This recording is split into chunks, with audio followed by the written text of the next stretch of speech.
नमस्कार। Data structure and algorithm इसके series में आगे बढ़ते हुए आज हम लोग देखने वाले हैं डीएसए लेक्चर 5। यहाँ पे आप लोग को जबरदस्त चीज़ सीखने को मिलेगा। मैं ऐसा क्यों बोल रहा हूँ, आप लोग इस वीडियो को देखिए अंत तक, तब देखिए कि आपका कॉन्फिडेंस जो है एल्गोरिदम से रिलेटेड, डेटा स्ट्रक्चर से रिलेटेड क्या चीज़ सीखने को मिलता है। एक्चुअली एल्गोरिदम क्या होता है मैं यहाँ पे आप लोग को बेसिक से बताऊंगा, ताकि आपका फंडामेंटल्स जो है एल्गोरिदम क्या होता है उस चीज़ को समझ में आ जाएगा। इसके साथ ही इसका एडवांटेज क्या है। अगर हम किसी टॉपिक को पढ़ रहे हैं तो अगर उसका एडवांटेज नहीं पता होगा तो फिर हमें उसे पढ़ने में इंटरेस्ट नहीं आता है। और खासकर टेक्नोलॉजी जब हम लोग सीख रहे हैं या टेक्नोलॉजी से रिलेटेड कोई भी सब्जेक्ट पढ़ रहे हैं तो वहाँ पे उसका इंपॉर्टेंट समझना बहुत ज़रूरी होता है। तो यहाँ हम लोग देखेंगे कि एल्गोरिदम क्या होता है, एडवांटेज क्या है। जब हम लोग एल्गोरिदम डिजाइन करेंगे तो उसका डेटा कैसे फ्लो होगा, कैसे कैसे स्टेप बाय स्टेप आगे बढ़ेंगे। अगला जो है कि एल्गोरिदम हम किसके लिए डिजाइन करते हैं, और ये तो बहुत इंपॉर्टेंट है, हर इंटरव्यू में या यूनिवर्सिटी में आपको पूछा जाता है। अगला पढ़ेंगे हम लोग टाइप्स ऑफ एल्गोरिदम, और फिर लास्ट में देखेंगे एग्जाम्पल। तो चलिए हम लोग शुरुआत करते हैं और ये सारे पॉइंट्स को कवर करने का प्रयास करते हैं डिटेल्स में, ताकि आप लोग को जो डाउट्स हो और जो नई चीज़ सीखना चाहते हैं वो चीज़ मैं प्रयास करूँगा कि आप लोग को अच्छा से अच्छा चीज़ डिलीवर करूँ इस जो मैं सब्जेक्ट पढ़ा रहा हूँ डीएसए में। तो अगर आप हमारे साथ लाइव क्लास में पाइथन लैंग्वेज सीखना चाहते हैं तो दिए हुए नंबर पे मैसेज करके हमारे साथ जुड़ सकते हैं फ्री में। चलिए अब सब्जेक्ट अपना स्टार्ट करते हैं कि एल्गोरिदम होता क्या है। तो सबसे जो पहला हमारा पॉइंट्स है कि एल्गोरिदम, यहाँ पर लिखा हुआ है डेटा स्ट्रक्चर एंड एल्गोरिदम। मैं डेटा के बारे में ऑलरेडी बता चुका हूँ, स्ट्रक्चर के बारे में ऑलरेडी बता चुका हूँ, और आज हम लोग देखने वाले हैं कि एल्गोरिदम क्या होता है। जब इस चीज़ को हम लोग देख लेंगे तब जाके हमारा जो मेन सब्जेक्ट था डीएसए वो हमारा ओवरऑल जो है कंप्लीट हो जाएगा। तो अगर आप नए हैं इस वीडियो को नया देख रहे हैं और आप भी और दूसरे लेक्चर को देखना चाहते हैं तो डीएसए 1 डीएसए 2 आप इसी लेक्चर इसी टेस्ट 3 स्किल सेंटर के प्ले लिस्ट में जाइए और डेटा स्ट्रक्चर एंड एल्गोरिथम के सीरीज में जाकर इसे देख सकते हैं। चलिए हम लोग देखते हैं। तो डेटा को मैंने बताया था कि डेटा इज ए जो है फैक्ट्स ऑफ एनी ऑब्जेक्ट, और उस डेटा को प्रॉपर वे में, सिस्टमेटिक वे में जैसे हम लोग ऑर्गेनाइज करते हैं उसको हम लोग स्ट्रक्चर बोलते हैं। अब आज समझते हैं कि एल्गोरिदम क्या होता है। तो एल्गोरिदम जो है, एल्गोरिदम एक प्रोसेस होता है, एक प्रक्रिया होता है। हिंदी में बोले तो प्रक्रिया होता है। तो सबसे पहले हिंदी में देख लेते हैं ताकि हम अपने मातृभाषा में समझेंगे चीज़ों को तो आसानी से समझ में आएगा। तो एल्गोरिदम किसी विशेष समस्या को हल करने या किसी कार्य को प्रभावी ढंग से करने के लिए चरण दर चरण एक प्रक्रिया है। इसका मतलब क्या होता है कि कोई भी एक अगर स्पेसिफिक प्रॉब्लम है, अगर आपके पास कोई भी प्रॉब्लम है जैसे एडिशन का, सब्ट्रैक्शन का, सर्टिंग है, असेंडिंग ऑर्डर, डिसेंडिंग ऑर्डर, किसी भी टाइप के जो आपके पास एक जो है स्पेसिफिक प्रॉब्लम है, उस प्रॉब्लम को जो है आप सोल्व करना चाहते हैं तो आप स्टेप बाय स्टेप एक प्रोसेस लिख सकते हैं, और जो प्रोसेस स्टेप बाय स्टेप लिखा जाता है उसी को हम लोग बोलते हैं एल्गोरिदम। तो दूसरे भाषा में बोले कि प्रॉब्लम को पढ़ने के बाद जो भी हम लॉजिक लगाते हैं, जो भी चीज़ समझते हैं कि ये प्रॉब्लम के लिए ये लॉजिक लग सकता है जिससे ये प्रॉब्लम सोल्व हो पाएगा, तो जो हम लोग लॉजिक लगाते हैं स्टेप बाय स्टेप, माने ये स्टेप 1 में लिखिए, स्टेप 2 में लिखिए, इस तरह से अगर स्टेप बाय स्टेप आप चीज़ों को क्लियर कर पा रहे हैं या लिख पा रहे हैं किसी पार्टिकुलर प्रॉब्लम को सोल्व करने के लिए, उसी को हम लोग बोलते हैं एल्गोरिदम। अब नेक्स्ट पॉइंट है कि an algorithm is a process या set of rules required to perform calculation या some other problem solving operation especially by the computer. यानी कंप्यूटर से कोई भी आप प्रॉब्लम सोल्व कराना चाहते हैं तो उससे रिगार्डिंग सोल्व कराने के लिए हम सेट ऑफ रूल्स कुछ लिखते हैं कि ये कंप्यूटर हमारा इस तरह से इस प्रॉब्लम को सोल्व करेगा। तो ऐसे आप लोग बहुत बार नाम सुने होंगे फेसबुक में कि फेसबुक का ऐसा एल्गोरिदम है कि ये हमारे चीज़ों को जो भी रिक्वायरमेंट है उसके हिसाब से वो चीज़ों को परफॉर्म करता है। तो बड़े से बड़े कंपनी में जो है एल्गोरिदम का बहुत ज़्यादा रिक्वायरमेंट है, और क्यों ऐसे एल्गोरिदम को इतना जो है कि इंपॉर्टेंस दिया जाता है उस चीज़ को भी हम लोग आगे देखने का प्रयास करेंगे। अगला जो पॉइंट है बहुत ही इंपॉर्टेंस है, जो 3rd नंबर पॉइंट्स है ये वेरी वेरी इंपॉर्टेंट है। ये क्या है इसको देखते हैं। तो it is not the complete program और कोड। अब कहिएगा कि सर यहाँ पर लिखा है कि कंप्लीट प्रोग्राम भी नहीं होता है, आप बोल दिए कि इंपॉर्टेंट होता है। तो इसका अगला पॉइंट देखिए, it is just a solution of a problem या लॉजिक। ये क्या होता है, ये कंप्लीट प्रोग्राम तो नहीं होता है, लेकिन यही मेन चीज होता है लॉजिक। अगर आपसे पूछे कि आप कोई भी प्रोग्रामिंग लैंग्वेज सीख रहे हैं या सॉफ्टवेयर डेवलपमेंट के कोर्स करना चाहते हैं और आप इंटरेस्टेड हैं इस चीज़ से, तो आप जब भी प्रोग्रामिंग किसी भी प्रोग्रामिंग लैंग्वेज C++, जावा, पाइथन, स्विफ्ट, गो, कुछ भी प्रोग्रामिंग लैंग्वेज में अगर आप प्रोग्रामिंग लिखने जाते हैं तो उसका जो लॉजिक होता है वही महत्वपूर्ण होता है, और ये लॉजिक जो बताता है वही हमारा होता है एल्गोरिदम। तो इसीलिए मैंने लिखा कि ये इंपॉर्टेंट होता है, बहुत इंपॉर्टेंट पॉइंट है कि ये लॉजिक होता है। अगर आपका लॉजिक स्ट्रांग है तो आपको किसी भी कंपनी में जॉब तो आसानी से मिल ही जाएगा, उसमें ग्रोथ भी जबरदस्त होगा। तो आप कंपनी में आप काम कर रहे हैं, सॉफ्टवेयर डेवलपमेंट में काम कर रहे हैं और आपका एल्गोरिदम बहुत ही स्ट्रांग है, आप चीज़ों को अच्छी तरह से मैनिपुलेट कर पा रहे हैं, लिख पा रहे हैं, कैसे किसी भी प्रॉब्लम को सोल्व करना है, तो वहाँ पे जो है आप जो है कि आपका जो ग्रोथ होगा ना, जबरदस्त ग्रोथ होगा। तो ये था हमारा ओवरऑल पॉइंट कि एल्गोरिदम क्या होता है। आई होप कि आप लोग को अब एल्गोरिदम क्या होता है ये चीज़ समझ में आ गया होगा। अब जो अगला पॉइंट्स है ये हमारा पॉइंट्स है कि कैरेक्टरिस्टिक्स यानी एडवांटेज क्या होता है। तो चलिए एडवांटेज देख लेते हैं, क्योंकि हम लोग तो चीज़ें समझ गए कि क्या होता है, जिस टॉपिक को हम लोग पढ़ रहे हैं उसको समझ गए, लेकिन इसका एडवांटेज क्या है। तो देखिए इसका एडवांटेज है कि जब कभी भी आप एल्गोरिदम डिजाइन करते हैं तो वहाँ पे कुछ ना कुछ आप पहले इनपुट एंजम्पशन करते हैं, कुछ लेते हैं, लाइक ए जीरो। आप जीरो के केस में या किसी भी तरह से आप इनपुट लेते हैं। अगला जो है कि इनपुट लेने के बाद जो है खुद से कुछ प्रोसेस करने के बाद हम उस प्रॉब्लम के सोल्यूशन तक पहुंच पाते हैं, और सोल्यूशन जब पहुंचते हैं तो उसी को हम लोग बोलते हैं आउटपुट। यानी कि कुछ ना कुछ हम लोग आउटपुट जो है उसका प्राप्त करते हैं और फिर कंप्यूटर से कराकर फाइनली जो है उसे हम लोग रियल लाइफ में उसे प्रॉब्लम सोल्व कराते हैं।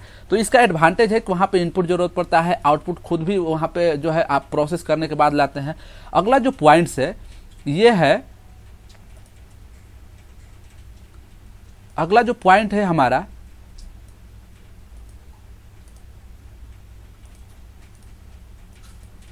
एम्बिग्यूटी। ये कह रहा है कि algorithm should be ambiguous means instruction should clear and simple. इसका मीनिंग क्या होता है मैं आप लोग को एग्जांपल देकर समझाता हूँ। तो देखिए ये कह रहा है कि जो एल्गोरिदम होता है वो सिंपल और क्लियर होता है। तो देखिए यहाँ पे मैंने जैसे एक एग्जांपल दिया है, अगर हमारे पास प्रॉब्लम है कि right the algorithm for add the two number, तो दो नंबर को अगर ऐड करना है तो इससे रिलेटेड जो यहाँ पे एल्गोरिदम लिखा गया है ये देखिए सिंपल है। यहाँ पे स्टार्ट लिखा है, दो वेरिएबल 2-3 वेरिएबल लेना है, क्यों लेना है, एक वैल्यू है, बी वैल्यू है, दोनों को हमको ऐड कराना होगा। दोनों को ऐड कराने के लिए हम एक अलग वेरिएबल जिसमें असाइन करेंगे। तो ये है कि क्लियर कट यहाँ पे चीज़ें बताया हुआ है। ये सारे चीज़ मैं है इसके अगले लेक्चर में आप लोग को जब लाइव दिखाऊंगा तो वहाँ पे मैं इसे विस्तार में डिस्कस करूँगा। तो DSA लेक्चर जो 6 आएगा उसमें हम जो आज कंसेप्ट पढ़ रहे हैं उसका हम लोग पढ़ेंगे, उसका जो हम लोग पढ़ने वाले हैं लाइव पढ़ने वाले। तो वहाँ पे मैं बताऊंगा। बस यहाँ पे जो मीनिंग था इस पॉइंट्स का कि ये क्लियर एंड सिंपल होता है उसको मैं दिखाने का प्रयास किया कि देखिए इस तरह से ये सिंपल है कितना और क्लियर है कि जो हम लोग पढ़ सकते हैं। अगला जो पॉइंट्स है फाइनाइट। फाइनाइट का मतलब होता है कि लिमिटेड में होता है, लिमिटेड नंबर ऑफ इंस्ट्रक्शन। जो हमारा यहाँ पे इंस्ट्रक्शन दिया गया है, देखिए यहाँ पे जो है इंस्ट्रक्शन दिया गया है 6 लाइन में दिया गया है, 6 स्टेप में दिया गया है। यानी कि ये क्या है, यह एक फाइनाइट नंबर है। यह एक फाइनाइट नंबर में जो है हमारा इंस्ट्रक्शन दिया गया कि आप इंस्ट्रक्शन ये कीजिए स्टेप बाय स्टेप, और आप अपने समस्या को समाधान कर सकते हैं, यानी कि आप सोल्यूशन प्राप्त कर सकते हैं। अगला जो पॉइंट्स है कि ये है इफेक्टिवनेस, यानी कि जो भी एल्गोरिदम आप लिख रहे हैं वो प्रभावशाली होना चाहिए। ऐसे नहीं कि आप जिस तरह से जैसे लिख दिया, अगर ये आपका प्रभावशाली नहीं है लेकिन तो वो अच्छा एल्गोरिदम नहीं माना जाता है। जबकि एल्गोरिदम का एडवांटेज ये बताता है कि इसका इफेक्टिवनेस यानी ये प्रभावशाली होता है और चीज़ों पर प्रभाव डालता है। जब हम प्रॉब्लम सोल्व करने जाते हैं तो वहाँ पे ये प्रभाव डालता है। अगला पॉइंट फिर है, ये बहुत ही इंपॉर्टेंट है, यानी कि VVI इसको हम लोग बोल सकते हैं, वेरी वेरी इंपॉर्टेंट। और इसे आप लोग जरूर जो है ना चीज़ों को इसको समझिएगा अच्छे से। तो क्या होता है कि ये लैंग्वेज इंडिपेंडेंट होता है। आप कहिएगा सर लैंग्वेज इंडिपेंडेंट का मतलब क्या होता है कि एल्गोरिदम अगर आप एक बार डिजाइन कर लिए, आप लॉजिक एक बार लगा दिए, तो उस लॉजिक को यूज करके इम्प्लीमेंट करके आप किसी भी एक प्रोग्रामिंग लैंग्वेज से उस प्रॉब्लम को सोल्यूशन ढूंढ सकते हैं, उस सोल्यूशन निकाल सकते हैं। तो ये किसी एक स्पेसिफिक प्रोग्रामिंग लैंग्वेज के लिए नहीं होता है। ये नहीं होता कि C के लिए होगा, आप C+ के लिए होगा, जावा के लिए होगा, पाइथन के लिए होगा, गो के लिए होगा, स्विफ्ट के लिए होगा, C# के लिए होगा, जावास्क्रिप्ट, ऐसे नहीं है। ये जो होता है ये इंडिपेंडेंट होता है। इसलिए अगर आपका एल्गोरिदम स्ट्रांग है तो आप किसी भी एक प्रोग्रामिंग लैंग्वेज में काम अच्छे से, बहुत अच्छे से कर सकते हैं। तो ये पॉइंट था इंपॉर्टेंट, जैसे कि मैंने बताया VBI की ये इंडिपेंडेंट होता है, लैंग्वेज इंडिपेंडेंट। अगला जो हम लोग का टॉपिक है डेटा फ्लो ऑफ एल्गोरिदम, यानी कि कैसे जो है डेटा फ्लो होता है, कैसे हम लोग एल्गोरिदम डिजाइन करते हैं, उस चीज़ को हम लोग समझते हैं। तो सबसे पहले क्या होता है कि हम एक प्रॉब्लम पढ़ते हैं, जैसे कि देखिए एग्जाम्पल 1 में है कि right the algorithm for the 2 number, तो ये हमारा प्रॉब्लम है। अगला इस नेक्स्ट जो है कि पॉइंट जो है हम एल्गोरिदम डिजाइन करते हैं, यानी कि अगर ये केस अब यहाँ पे मैं बात करूँ तो देखिए यहाँ पे जो है हमारा एल्गोरिदम डिजाइन हुआ है, ये जो है हमारा एल्गोरिदम डिजाइन हुआ है। तो सबसे पहले हम प्रॉब्लम पढ़ते हैं, इसके बाद एल्गोरिदम डिजाइन करते हैं, और नेक्स्ट जो इसका डेटा फ्लो है input the design input are provided to the algorithm, यानी कुछ हम इनपुट लेते हैं। जैसे कि इन केस ऑफ द यहाँ पे हम बात करें तो ये जो 2 वेरिएबल है हमारा ए और बी, यहाँ पे मान लीजिए हम 5 ले लिए और यहाँ पे 10 ले लिए, ठीक है ना। तो जो इसका सम आएगा 15 आएगा, जो कि एक आउटपुट आएगा, ठीक है ना। तो ये प्रोसेस करने के बाद ये दोनों को ऐड किए तो 10 जो है हमारा आउटपुट आया।